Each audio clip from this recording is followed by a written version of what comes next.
ሰላም ጤና ይስጥልን እንደምን አላችሁልን ውድ ቤተሰቦቻችን ቻናላችንን ሰብስክራይብ ላይክ ሼር በማድረግ አበረታቱን። በቀጥታ ወደ ፕሮግራማችን አልፋለን።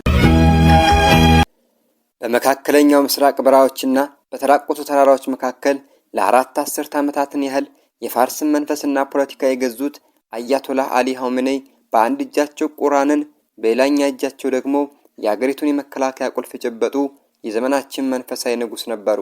እሳቸው ማለት ለደጋፊዎቻቸው የጽናት ተራራ ለተቃዋሚዎቻቸው ደግሞ የማይነቃነቅ የብረት ግንብ ሆነው የኖሩ የኢራንን ዕጣ ፈንታ ከቤተ መንግስት ይልቅ ከጸሎት ምንጣፍ ላይ ሆነው የወሰኑ ምስጢራዊ መሪ ናቸው። ከመሻር ጠባብ መንገዶች ተነስተው የኢራን እስላማዊ ሪፐብሊክ ሉዓላዊ ቁንጮ እስከመሆን የዘለቁት አሊ ኻሜኔይ ታሪክ የሰጣቸውን ከባድ አደራ በጽኑ መንፈስ ተሸከሙ ሰው ነበሩ። ታላቁ መሪ አያቶላህ ኻሜኔይን ተክተው ወደ ስልጣን ሲመጡ ዓለም ኢራን ትዳከማለች ብሎ ቢገምትም እሳቸው ግን አገሪቱን በምዕራባውያን ማዕበል መሃል እንደኖ መርከብ አጽንተው በመምራት ኢራንን በቀጠናው የማይደፈር ኃይል አድርገው የቀረጹ የጥበብና የፖለቲካ መሐንዲስ ነበሩ። አያቶላህ አሊ ኻሜኔይ በዝምታቸው ውስጥ ነጎድጓድ፣ በለሰለሰ ንግግራቸው ውስጥ ደግሞ የብረት ውሳኔ ያቀፉ ሰው ነበሩ። ግጥምንና ስነ ጽሑፍን የሚወደው ረቂቅ ልባቸው ከአሜሪካና ከምዕራባውያን ጋር በገጠሙት የፖለቲካ ፍልሚያ ውስጥ ቅንጣት ታህል ሳይለሰልስ ለዘመናት ዘልቋል። እሳቸው ማለት በሃይማኖታዊ ጥምጣምና በቀላል አኗኗር ተሸፍነው ዓለም አቀፍ ጂኦፖለቲካን እንደ ቼዝ ጨዋታ የሚዘውሩ የ21ኛው ክፍለ ዘመን ታላቅ ተጽዕኖ ፈጣሪ ሰው ነበሩ።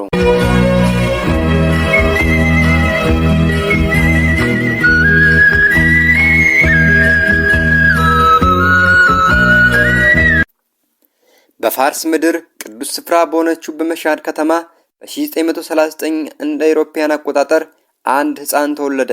ያ ህፃን አሊ ኻሜኔይ ነበር። ያስተዳደጉ ታሪክ የሚጀምረው በቅንጦት በተሞላ ቤተ መንግስት ሳይሆን በአንድ ክፍል ጠባብ ቤትና በመንፈሳዊ ትምህርት ቤት መድራሳ ውስጥ ነው። አባታቸው አያቶላህ ሰይድ ጃዋድ ኻሜኔይ ዓለምን የናቁና በጸሎትና በትምህርት የተጠመዱ መሪ ነበሩ። ይህ የአባት መንፈሳዊ ተጽዕኖ በወጣቱ አሊ ደም ውስጥ ገና በለጋነታቸው የጽናትና የትህትና ዘር ዘርቶባቸዋል። ቤተሰባቸው ድሃ ቢሆኑም ቤታቸው ግን በእውቀትና በሃይማኖታዊ ፍቅር የበለጸገ ነበር። አሊ ኻሜኔይ ገና በ4 ዓመታቸው ቁርአንን መቅራት የጀመሩት በዛች ትንሽዬ ቤት ውስጥ በጧፍ ብርሃንና በአባታቸው ዝቅተኛ ድምፅ ታጅበው ነበር።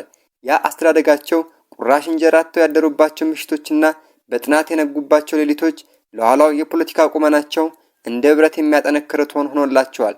የወጣትነት ዘመናቸው ደግሞ በመሻድና በቆም ከተሞች መካከል የመንፈሳዊ ጥሪን ፍለጋ ነበር።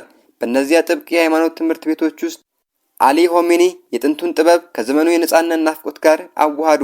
በቤተ መጻሕፍት ውስጥ በሚያነባቸው መጻሕፍትና በመንፈሳዊ መሪዎቻቸው ስብከት መካከል አገራቸውን ከጭቆና የማውጣት ህልም አረገዘ። ባጭሩ የአያቶላህ አሊ ኻሜኔይ አስተዳደግ በጸሎትና በትግል በድህነትና በእውቀት በመንፈሳዊ ጥሪና በሀገራዊ ፍቅር መካከል የተቀረጸ የህይወት ጉዞ ነበር። ያ በጠባብ ክፍል ውስጥ የተጀመረ ህይወት በኋላ ላይ የትልቅ አገር መሪና የዓለም አቀፍ ፖለቲካ ተዋናይ የሚያደርጋቸውን ግርማ ሞገስ የተገነባበት የመሰረት ድንጋይ ነበር። የአሊ ኻሜኔይ የትምህርት ዘመን በታሪክ ብርቅዬ ገጾች ላይ እንደሚሰፍር የግጥም ስንኝ ነው። በለጋ ዕድሜያቸው በመሻድ ከተማ የጀመሩት የእውቀት ሩጫ መንፈሳዊ ጥማቸውን የሚያረካበትን ምንጭ ፍለጋ ነበር። ገና የልጅነት ጨዋታ ባልጠገቡበት ወቅት ከቆሮንቶስ ወረቀት ይልቅ የቁርአን ገጾችን እያገላበጡ ከቃላት ጀርባ ያለውን ረቂቅ ምስጢር ለማወቅ ይተጉ ነበር። ያቺ ጥበብ የጠማት ነፍሳቸው በመሻድ የሃይማኖት ትምህርት ቤቶች ውስጥ የነገረ መለኮትና የፍልስፍና መሰረት። ነገር ግን እውቀት ለአሊ ኻሜኔይ በአንድ ከተማ የሚገደብ አልነበረም። እንደ ክረምት ወንዝ የሚገሰግሰው የእውቀት ጥማቸው ወደ ቅድስት ከተማ ቆመና ወደ ኢራቋ ናጃፍ አሻገራቸው። በእነዚያ ታሪካዊ ከተሞች በትላላቅ የሃይማኖት ሊቃውንት ስር ሆነው እንደ ሰም እየቀለጡ ጥበብን ተቀበሉ። በተለይም በታላቁ መሪ በአያቶላህ ኻሜኔይ እግር ስር ተቀምጠው የሃይማኖትን ጥልቀት ከፖለቲካዊ ንቃት ጋር አዋሃዱ።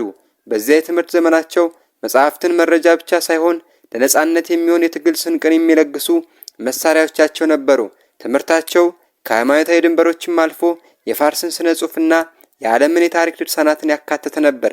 በቤተ መጻሕፍት ጸጥታ ውስጥ ያሳለፋቸው እነዚያ ረጃጅም ሌሊቶች በኋላ ላይ ለሚመጣው ግዙፍ የአመራር ኃላፊነት ልቦናቸውን የቀረጹበት አንጥረኛ ሆኖላቸዋል።